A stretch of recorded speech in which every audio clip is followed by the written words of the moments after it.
এবার শেষের নম্বর আমানতের ব্যাপারে সাহাবীরা বুঝতে পারলেন না। ইয়া রাসূলুল্লাহ, আপনি আমানতের ব্যাপারে কি বলেন? তা আমানত তো বুঝতে পারলাম না। তখন বিশ্বনবী বলছেন, আমানত হচ্ছে নাপাকির গোসল করা। আসলে এটা খুবই কঠিন। কঠিন নয়, আপনাকে বলি, একটু ব্যাখ্যা বলি, বুঝতে পারবেন কেন কঠিন। জিহাদে যুদ্ধ করা সহজ আছে, এটা সহজ। নামাজ পড়া সহজ, কিন্তু ফরজ গোসল করা খুব কঠিন কাজ। কেন বলছি? এই জন্য কঠিন কাজ যে আপনি এই যে ঠান্ডার মৌসুম চলছে, এই ঠান্ডা মৌসুমে যদি বাই চান্স বাথরুম টয়লেট এগুলো যদি ব্যবস্থাপনা না থাকে তো ওর কপাল খারাপ। আর যারা পুকুরে গোসল করে ওদের তো আরোই চলবে না। কে 12টা 1টার সময় পুকুরে যাবে এ নিয়ে তার টেনশন শুয়ে, হারে কে দেখে ফেললে আমার সর্বনাশ হয়ে যাবে। নাপাকির গোসল করা এত কঠিন কাজ, অথচ বিশ্বনবী বলছেন কেউ যদি এটা করে দেয় তাহলে তার জন্য জান্নাত, সে জান্নাতে চলে যাবে। কিন্তু আমরা নাপাকির গোসল কয়জন করেছি? করি না, লজ্জাবোধ মনে করছি। অনেক সময় স্বপ্ন দোষে লজ্জাবোধ করি, অনেক মায়ের অনেক বোনের পিরিয়ড হলে লজ্জাবোধ মনে করি যে আজকে আমার পিরিয়ড হয়েছে, এখন রাত্রে মাগরিবে হয়েছে, গোসল করব কি না হবে। মা জিজ্ঞাসা কর মানে মায়ের কাছে হয়তো কেমন লাগবে, আব্বা আছে এটা কেমন লাগবে, এই টেনশন আপনার শুরু করে। অথচ এটা আপনার আমানত, এটা হচ্ছে আপনার আমানত। এই আমানত আপনাকে রক্ষা করতে হবে। নাপাকি আজকে বর্তমানে আমরা প্রায় লোক, ছেলেরা মেয়েরা পর্যন্ত 8টা 10টা 11টা পর্যন্ত, দুপুর পর্যন্ত সে নাপাক অবস্থায় থাকে, কিন্তু সে পবিত্র হচ্ছে না। আশ্চর্য লাগে। এগুলো আপনি কখন করবেন? তাহলে কি করলাম? ফরজ গোসল করা লাগবে। তারপরে নাম্বার 4 নাম্বার হচ্ছে যখন আপনি মিলন করলেন, মিলন করার পর আপনি আল্লাহকে বলবেন, রব্বি হাবলি মিনাস সালিহিন, আল্লাহ তুমি আমাকে নেক সন্তান দান করো। আমরা সন্তান চাই, কিন্তু কি চাই? আল্লাহ একটা আমাকে সন্তান দাও, কিন্তু কোনোদিন বলি ভালো সন্তান দাও? বলি না। না হয় বলি ছেলে দাও, না হয় মেয়ে দাও, কিন্তু কোনোদিন বলি না রব্বি হাবলি মিনাস সালিহিন, আল্লাহ তুমি আমাকে নেক সন্তান দান করো। এটা আমরা চাই না। বরং আজকের মানুষ বড় নিমহারাম, আল্লাহকে বাদ দিয়ে দোয়া করবে কি? তারা মাজারে চলে গেছে। মাজারে গিয়ে তারা বলছে, আজকালকার মেয়েদের তো বলাই যায় না, মেয়েরা মাজারে গিয়ে সন্তান চায় কি চাই না? আপনাদের এদিকে চাই না? না, আমাদের ওইদিকে চাই। আমি পরশুদিনকে একটা কথা শুনেছি, আপনার হেসে মরে যাবেন। কি কথা জানেন? মেয়েরাই বলছে, আর আমি ওখানে আছি, তোরা বলছে যে ন্যাংটা বাবার ওই লিঙ্গ ধুয়ে যে পানিটা বের হয় ওটা যদি খায় তাহলে আল্লাহকে সন্তান দেবে। বা সাংঘাতিক কথা। এটা মেয়েরা বলছিল। কি বলছে? যে ন্যাংটা বাবার লজ্জা স্থান ধুয়ে যদি ওই পানিটা খায়, যার সন্তান হয় না ওর সন্তান হয়ে যাবে। কত বড় নিমহারাম এ চলছে বর্তমানে। জায়গায় জায়গায় ফিতনা শুরু হচ্ছে। আর মাজারে কে কি বলছে? একটা সন্তান দে রে বাবা, মিন্নতি করি তোর দরবারে, একটা সন্তান দে রে বাবা, মিন্নত করি তোর দরবারে। যদি জিন্দা পাতা, যদি মরা পাতা, পরে গাউসের উপরে, ছেলে হবে ঠিকই সেজে যাবে মরে। যদি জিন্দা পাতা, যদি টাটকা পাতা, পরে গাউসের উপরে, ছেলে হবে রে বাবা যাবে বেঁচে। অথচ সন্তান দেওয়ার মালিক কে? আল্লাহ। আল্লাহ সন্তান দেয়, আর আল্লাহকে বাদ দিয়ে তারা চলে গেছে মাজারে। অথচ আল্লাহ বলছেন, লিল্লাহি মুলকুস সামাওয়াতি ওয়াল আরদ, আসমান জমিন তার রাজত্ব যিনি আছেন, তিনার হাতে যিনি রাজত্ব আছেন, সেই আল্লাহর কাছে আমাদের সন্তান চাইতে হবে। ইয়াখলুকু মা ইয়াশা, আয়াতটা ভুলে গেলাম। ইয়াখলুকু মা ইয়াশা ওয়া ইয়াহাবু লিমান ইয়াশাউ ইনাসা ওয়া ইয়াহাবু লিমান ইয়াশাউ যুকুরা আও ইউযাব্বিজুহুম যুকরানা ওয়া ইনাসা। আল্লাহ সুবহানাহু ওয়া তাআলা বলছেন, আমি যাকে পুত্র সন্তান দান করি, আমি কাউকে পুত্র দিই, আবার কাউকে কন্যা দিই, আবার কাউকে পুত্র সন্তান দান করি, আবার কাউকে পুত্র এবং কন্যা উভয় দান করি, আবার কাউকে আমি বন্ধা করে দিই, বাঝা করে রাখি। এটা আমার হাতে, একমাত্র আমি ছাড়া পৃথিবীর কেউ এটা দিতে পারে না। অথচ আমরা আজকে আল্লাহকে বাদ দিয়ে আমরা মাজারে তাবিজ ঝুলিয়ে আর কিছু করে আমরা সন্তান চাচ্ছি, অথচ ইব্রাহিম আলাইহিস সালাম একজন নবী হয়ে আল্লাহকে বলছেন রব্বি হাবলি মিনাস সালিহিন, হে আল্লাহ তুমি আমাকে একটা নেক সন্তান দান করো, নেক সন্তান তুমি আমাকে দাও। তাহলে আমরা কি করব? সন্তান কার কাছে চাইতে হবে? আল্লাহর কাছে চাইতে হবে। এরপরে আমি চটচট করে কাটছি, অসুবিধা নেই। এবার সন্তান হলো, এবার সন্তান হওয়ার পরে আপনি তার জন্য কি করবেন? সন্তান যে পৃথিবীতে আসলো, তা আসার পর কি করবেন? অথচ বিশ্বনবী বলছেন কুল্লু গুলামিন রাহিনুন বিআকিকাতিহি। বিশ্বনবী বলছেন যখন একটা সন্তান পৃথিবীতে আসে, এটা সন্তান তার কি আকিকার সাথে সম্পৃক্ত থাকে, আকিকার সাথে সম্পৃক্ত থাকে। এই সন্তান যখন পৃথিবীতে আসবে তখন তাকে কি করতে হবে? সপ্তম দিনে একটি পশু জবাই করে দিতে হবে, পশু জবাই করে দিতে হবে। পশু কিন্তু আমরা জবাই করি কখন জানেন? আমরা আজকে সুন্নাহটাকে মানছি না, 7 দিনে দিন করি, সপ্তম দিনে করি না। ফতুয়ালায় মৌলভী সাহেব 10 দিন পর করা যাবে না, 1 মাস পর করা যাবে না, কেন আপনি এটা করবেন কেন? অথচ সুন্নাহ হচ্ছে 7 দিনে সপ্তম দিনে করা। সপ্তম দিনে আপনার সন্তানের জন্য আপনি 2টি পশু আপনি কি করবেন? কুরবান দিবেন। কিন্তু আমরা এটা করি না, 14 দিন 80 দিনে ঘাটা তাকাই। আর কি আমি চটচট করে বলছি, ব্যাখ্যা করছি না। তারপরে কি বলছেন বিশ্বনবী? বলছেন এরপরে তুমি ওই সন্তানের মাথাকে নাড়িয়ে দাও, মাথাটাকে নাড়িয়ে দাও।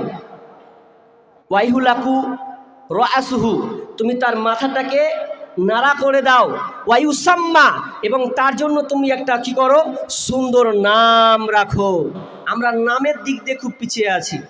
ভালো নাম আমাদের পছন্দ হয় না, বলি আবু বকর রাখেন তো রাখি না, ওমর রাখেন, রাখি না। একজন বলছে যে মৌলভী সাহেব আমার ছেলের জন্য একটা নাম রাখেন তো কি নাম রাখবেন? আব্দুল্লাহ রেখে দেন। এই বুড়া বুড়া লাগে, আব্দুল্লাহ নাম বলে বুড়া বুড়া লাগে। তাহলে আপনি এক কাজ করেন, খাব্বাব রাখেন। খাব্বাব রাখবো তো আমার চাচাতো ভাইয়ের নাম কি করে রাখবো? তখন মুসা বলছেন আপনি তাহলে রেখে দেন, কি রাখবেন? এবার বলছে কারো নাম লিব না, আমি নিজে খুঁজবো। তখন আপনার কম্পিউটারটা খুঁজে নাম সার্চ করছে, নাম সার্চ করতে করতে করতে করতে একদম এমন নাম পেয়েছে জীবনে কেউ শুনেনি। নাম চেয়ে দিয়েছে ব্রেনসার। কি নাম বললাম? কোনো নাম পছন্দ হলো না, নাম ব্রেনসার রেখে দিয়েছে। তো পাশের লোক জিজ্ঞাসা করছে যে ব্রেনসারের তর্জমা জানিস তো? যে ওটাই দেখা হয়নি জি ভাই, কিন্তু নামটা রাখলাম, কি নাম কেউ রাখেনি। ব্রেনসার নাম রেখেছে। ও তো বলছে সার্চ কর গুগলে, দেখ গুগলে তোর তর্জমাও দেখ। গুগল সে যখন সার্চ করে দেখছে তো দেখে মোর মন খারাপ হয়ে গেছে যে কি নাম রাখলু আমি, হে তর্জমাও দেখিনি। তো বলছে কি আছে কহ না রে ভাই? ওই আর শুনিস না ভাই, শুনিস না, হামসালা গুগল খুলে দেবো, খুলে বের করলো। তারপর বাদ দেয় বলছে ব্রেনসার কি জানিস? ব্রেনসার মানে হচ্ছে ইংল্যান্ডের একটা পুলিশের একটা পালিত কুকুর ছিল, ওই কুকুরটার নাম হচ্ছে ব্রেনসার। তো ভেজালে পড়ে গেছে, ব্রেনসার নাম রাখতে কোনো কুকুরের নাম দিয়ে ব্রেনসার নাম, ভারী মুশকিলে পড়ে গেছে, কি করা যায়? তো নাম রাখবেন, আপনি চয়ন করবেন। একজনের নাম রেখেছে কি জানেন? বুলেট। ছাক্কাস নাম পেয়েছে। পুলিশ যখন ধরেছে তাকে বলছে, ম্যাগাজিনের খবর বলছি, ও যখন বলেছে বুলেট, তুই তো মাথা খারাপ, সালা বুলেট নাম রেখেছে তো আকামকুম করবেই। তো বাপকে ডাক। ওর বাপকে যখন ডেকে এসে বলছে আপনার বেটা আকামকুম করেছে, কি করে মানুষ করছেন? আপনার ছেলের নাম কি? বলছে বুলেট। বলছে এই এক কাজ করবে, এই ছেলেটাকে ছাড়, ওর বাপকে ভর জেলে। নাম রেখে দিয়েছে বুলেট, উল্টাপাল্টা নাম রাখবেন। ভালো নাম, অর্থবহ অর্থাৎ অর্থর সঠিক যেটা ভালো আসবে সেটা দেখে আপনি নাম রাখবেন।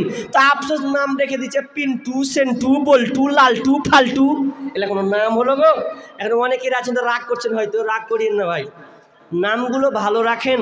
আল্লাহ তাআলা প্রত্যেক ব্যক্তিকে বিচারের দিন কি করে, কিয়ামতের দিন নাম ধরে ডাকবেন, তো নামটা অন্তত ভালো রাখেন। আমি একটা আপনাকে জয়ীফ হাদিস বলি, যেটা ওখানে শিক্ষা আছে। আগে বলেছি জয়ীফ হাদিসটা। একজন সাহাবী, একজন লোক তার বেটার উপরে মানে নালিশ করতে এসেছে যে বেটা আমাকে মেরেছে।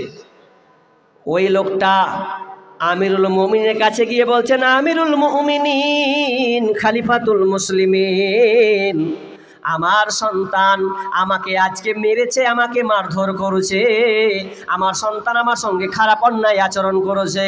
এবার আমিরুল মুমিনিন বলছে, দেখো তোমার ওই সন্তানকে, কেন তোমাকে মারা হলো, এর বিচার তো করতেই হবে। এবার ওই সন্তানকে ধরা হলো। সন্তানকে ধরার পর এবার ওই আমিরুল মুমিনিন উমর বিন খাত্তাব রাদিয়াল্লাহু তাআলা আনহু ওই ছেলেটাকে জিজ্ঞাসা করছেন, বলো কেন তুমি তোমার বাপকে মেরেছ? এবার ওই সন্তানটা বলছে, আমিরুল মুমিনিন, আপনি আমার বিচার করার আগে আপনাকে কয়েকটা আমি প্রশ্ন করব। আগে প্রথমে বলেন তো, একজন সন্তান পিতামাতার কাছে কি পায়? এবার তিনি কয়েকটি কারণ তুলে ধরলেন। নাম্বার এক নম্বর বললেন যে তুমি একজন সুন্দর মা পাবে, তুমি সুন্দর একটা মা পাবে। তুমি 2 নম্বরে তোমার সুন্দর নাম হবে। 3 নম্বরে তুমি একজন সুন্দর শিক্ষা পাবে। এবার ওই সন্তানটা বলছে, আমিরুল মুমিনিন, আমার আব্বা মা 3টাই আমাকে দেয় নাই। আপনি বললেন সুন্দর মা পাবো, কিন্তু আমার মা দাসী, ওই দাসীর সঙ্গে এসে আপনার কিনা সম্পর্ক করে আমি পৃথিবীতে এসেছি। তো কি করে বলেন, আমি তো সুন্দর মা পাই নাই। তো এই প্রভাবটা আমার মায়ের উপরে আব্বা মায়ের উপরে যে পড়েছে। 2 নাম্বারটা শুনেলাম, আমিরুল মুমিনিন, আমার যে সুন্দর নাম হবে, আমার বাপ মা আমার জন্য সুন্দর নাম রাখে নাই, নাম রেখেছে আমার নাম হাফন। কি বললাম? হাফন। আর হাফন মানে হচ্ছে চামাচিকা। চামাচিকা দেখেছেন আপনারা? দেখেননি? সন্ধ্যা হলে একদম ফুসুং করে একদম গোটা বারান্দাকে 12টা বাজিয়ে দেবো। আমাদের দিকে পারা যায় না। তো এই ছোট্ট ছোট্ট চামাচিকা, কালো ধরনের দেখতে, তো ফতুং করে খুব উঠবে খুব। তো বলছে, ইয়া রাসূলুল্লাহ, ওই চামাচিকার প্রভাবটা আমার উপরে এসে পড়েছে, আমি বাপ মাকে সেই সুনজরে দেখতে পারছি না। নাম্বার 3, আমার আব্বা এবং মা আমার জন্য যে সুশিক্ষা ব্যবস্থা করবে, এটা আমার জন্য সুশিক্ষা ব্যবস্থা সে করে নাই। আমি যে শিক্ষা পাবো, এই শিক্ষাটা আমার বাপ মা আমাকে দেয় নাই। এবার আমিরুল বলছেন, ওরে বেঈমান, বিচার কি করব? ইচ্ছা করছে তোকে আমি ঘুরিয়ে আবার লাঠি মারি, যেমন যে তোকে যে মেরেছে এটাই ঠিক করেছে। কারণ তুই সন্তানের হক তুই আদায় করিস না, তো কি করে তুই সন্তানের কাছ থেকে ভালো কিছু পাস? এটা কখনোই সম্ভব নয়। অতএব সুন্দর নাম রাখবেন। এবার সন্তানটা যখন বড় হয়ে যাবে, বিষ্ণু বলছেন, মুরু আউলাদাকুম বিসসালাহ, যখন সন্তানটা আপনার কিনা বয়স হয়ে আপনার আস্তে আস্তে বড় হবে, 6 বছর 7 বছর হবে, তখন ওই সন্তানকে তুমি কি করো? সলাতের ওয়াহুম আবনাহু সাবঈ সিনিনা, যখন তোমার সন্তানটা 7 বছর হবে, তখন তুমি নামাজে ট্রেনিং দেবে। ওয়াজরিবহুম আলাইহা, তাকে তুমি প্রহার করবে। ওয়াহুম আবনাহু আসরিন, যদি ওই সন্তানের বয়স যদি 10 বছর হয়ে যায়, যদি নামাজে না যায়, তাকে প্রহার করো, মারতে থাকো। ওয়াফাররিকু বাইনাহুম ফিল মাজাজি, এবং তুমি ওই সন্তানটার কি করো, যখন 10 বছর হয়ে গেছে, ওপরে চলে গেছে, তার বিছানাটাকে তুমি আলাদা করে দেবে। এই হাদিসটা আমরা কয়বার মানি? কে মানি? 7 বছর হলে আমরা সন্তানকে নামাজের কথা বলি না। স্কুল দাঁত ভেঙে দিব, টাকা মাসের মাস লাগছে, কি মনে করছিস তুই? তখন খুব বোরে বাপরে, যদিও আর টিউশনে একটা বাদ পড়ে যাই, গালির যে শেষ নাই, দাঁত ভেঙে দেবো, খেতে দেবো না। অথচ সন্তানটা নামাজ পড়ছেন না, 10 বছর হয়ে গেছে, একবারও নামাজের কথা বলছে না। আপনি এই ব্যাখ্যাটা দেখেছেন? হাদিসের ব্যাখ্যাটা আপনি গবেষণা করেছেন? বিষ্ণু বলছেন 7 বছর হলে ট্রেনিং দাও। কয় বছর? 7 বছর। কিন্তু এখানে গ্যাপ কয় বছর বলেছেন? 3 বছর। 3 7 8 7 8 9 10, এখানে 3 বছর। 3 বছর এখানে গেল। যদি একটা সন্তানকে 3 বছর দিয়ে ট্রেনিং দেওয়া যায়, তো ওই সন্তানকে 10 বছর আর বলতে হবে না। কিন্তু বিষ্ণু বলছেন, যদি এরপরেও না শুনে, তাকে একটু প্রহার করো, তাকে মারো। ওয়াজরিবহুম আলাইহা, তাহলে তাকে তুমি প্রহার করো, মারো। দেখো ওই সন্তান ঠিক লাইন ধরে নেবে। আমাদের আফসোস হয়, খুবই আফসোস, সন্তানকে যদি বলি নামাজটা উঠান না গো, ফরজের সময় হয়ে গেছে, তো বলছে ছেলে ঘুমাচ্ছে, যে কি উঠাবো, আরামের ঘুম ঘুমবে আমার ছেলে গো, সকালে টিউশনই যাবে। তো এই ব্যাপারে একটা খবর, মানে একটা সুন্দর গল্প পড়ছিলাম। গল্পটা ফের 8 তারিখে দেওয়া হয়েছিল। গল্পটা কি? তো বলছে তোমার সন্তানকে তুমি এত ভালোবাসো, এত যত্ন করো, এত লালন পালন করো, তোমার সন্তানটা ঘুমিয়ে আছে, সুন্দর করে বিছানা দিয়ে দিয়েছো, মশারি টাঙিয়ে দিয়েছো, ল্যাপ কাঁথা দিয়ে দিয়েছো, এমন সময় তোমার বাড়িতে বিকট আগুন ধরেছে, চারদিকে আগুন হানা দিয়েছে, এবার বলো তুমি কি বলবে? তোমার কি ওই সন্তানকে বলবে যে ও বেটা তুই শান্তিতে ঘুমা? বলবে বেটা উঠ, বেটা উঠ, উঠ আগুন লেগেছে, বেটা উঠ। তখন ঠিক একবারে চিল্লা ফিল্লা, তখন বেটা খুব মশারি ছেড়ে সুন্দর বিছানা ছেড়ে ধাপ করে উঠবে। এই ব্যাপারে তোমার হুঁশ আছে। অথচ 5 ওয়াক্ত আজান হয়, 5 ওয়াক্ত সালাতের জন্য মুয়াজ্জিন আজান দেয়, আসসালাতু খায়রুম মিনান নাওম। যখন হয়ে যাচ্ছে যে তোমার বিছানার চাইতে নামাজ হচ্ছে সবচাইতে উত্তম, তখন আপনি বলছেন আমার বেটা ঘুমাক, সে সুন্দর থাক, ভালো থাক। কিন্তু দুনিয়ার আগুন যদি জ্বলে, ওই সন্তানকে আপনি বলবেন না সন্তান বেটা ঘুমিয়ে যাও।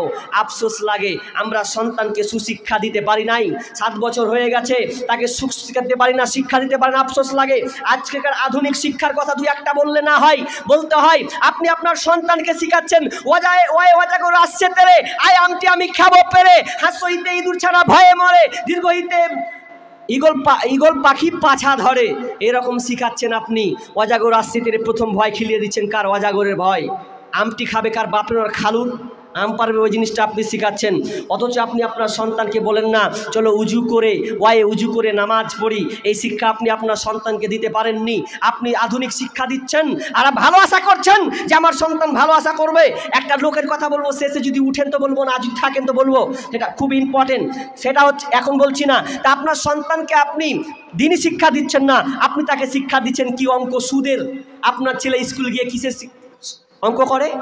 সুদ, চক্রবৃদ্ধি হার, এই সুদ চক্র তাকে শেখানো হয়। আপনার ছেলেকে শেখানো হয় না যে বেটা আজকে জোহরে 4, আসরে 4 রিকাত, বলো যোগ করলে কয় ওয়াক্ত হচ্ছে। এই শিক্ষা আপনি আপনার সন্তানকে আপনি দেননি। আপনার সন্তানকে আপনি কবিতা শিখিয়েছেন, হাট্টি মাটি ডিম তারা মাঠে পারে ডিম, তাদের খাড়া দুটো সিং ভেজে আছে। কোন পাখির পে খাড়া দুটো সিং আছে? আপনি তো ভুল শিক্ষা দিয়েছেন আপনার সন্তানকে, শেখান নাই। আপনি তো ভালো শিখান না। আর ছোটতে শিখেছিলাম আপুর আম বাপুরে, কোথা যাস বাপুরে, আই বাবা দেখে যা, দুটো সাপ রেখে যা, যে সাপের চোখ নাই মুখ নাই মারি শুধু ফোঁস ফাঁস কিনা কিরকম করে না, এই যে এই দুয়াটা খুব শিখিয়ে দিয়েছে। বিষ নাই ফোঁস ফাঁস মারে তো বলে বিষ লাগবে না বলে, হ্যাঁ এগুলো আপনি আপনার সন্তানকে শিখিয়ে দিয়েছেন। কিন্তু আপনি ওই সূরা ফাতিহার যে কাজী নজরুল ইসলাম শিখাচ্ছে, অনন্ত অসীম প্রেময় তুমি বিচার দিনের স্বামী, যত গুণগান হে চিরমহান তোমারই অন্তর্যামী, এই কবিতাটা আপনি শিখান নাই। এই না শিখার কারণে আপনি আপনার সন্তানকে আপনি ঘুমাচ্ছেন, ঘুমানোর যেমন বলছেন হেই হালার পোহালা ঘুমাবি, তা তো বিপদ ফাটিয়ে দেবো। আপনি শিখিয়েছেন দোয়াটা যে বেটা আল্লাহুম্মা বিসমিকা আমুতু ওয়াহিয়া বলে দোয়াটা বলতে হবে, তো না করে কোচে হালার পো ঘুমা, উঠাবো কোচে হালার পো উঠবি না, উঠ স্কুল যাবি না। দোয়াটাও শিখাচ্ছে না যে উঠার দোয়া শিখাতে হবে, এটা না। পার পাড়িয়ে দিলে 2 একটা গালি দিয়ে তো সন্তানটা বড় হয়তো আপনাকে হালার পো বলবে, কিছু করার নাই।